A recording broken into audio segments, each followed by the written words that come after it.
মোৰ ভাইটি 7 তাৰিখে বহিৰাজ্যলৈ গৈছিলে। বহিৰাজ্যলৈ যাওঁতে আপোনাৰ হেৰি কটক ডিষ্ট্ৰিক্টত বোলে সি নামি গ'ল, ট্ৰেইন গুচি গ'ল। তাত তাৰ বোলে বস্তু বাহানি লৈ ল'লে চোৰে। তাৰপৰা আপোনাৰ 9 তাৰিখে সি ৰাতি বোলে ফোন কৰিছিলে। 9 তাৰিখে ফোন কৰাৰ পিছত আৰু ৰাতিপুৱাও এবাৰ কৰিলে। তাৰপিছৰ পৰা মোৰ ভাইটি এতিয়া অনুসন্ধান নাইকিয়া হৈ গ'ল। কি নাম? বিবুল আলী। কেতিয়া গৈছিলে? 7 তাৰিখে গৈছিলে। আপোনাৰ 9 তাৰিখে ফোন কৰিছিলে সি, তাত ফচি গ'লো বুলি।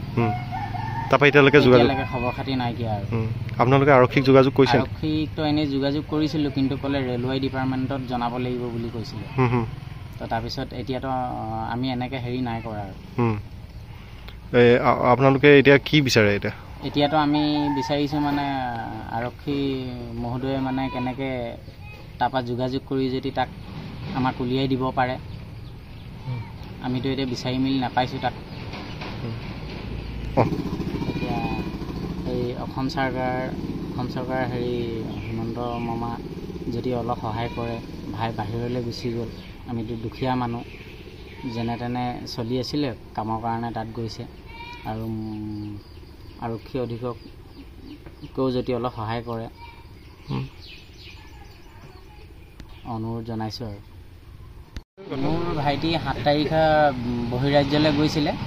বহিৰাজ্যলৈ যাওঁতে আপোনাৰ হেৰি কটক ডিষ্ট্ৰিক্টত বোলে সি নামি গ'ল, ট্ৰেইন গুচি গ'ল। তাত তাৰ বোলে বস্তু বাহানি লৈ ল'লে চোৰে।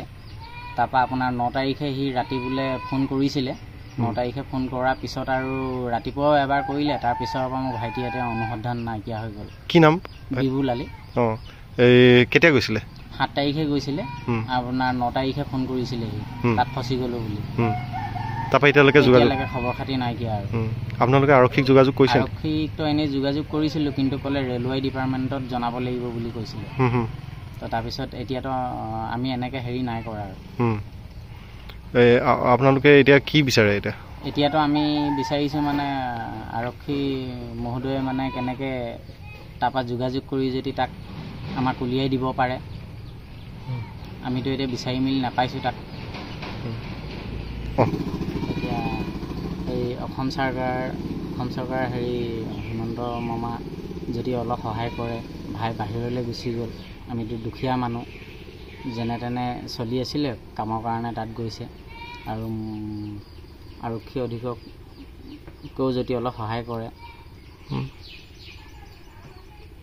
অনুৰোধ জনাইছোঁ আৰু।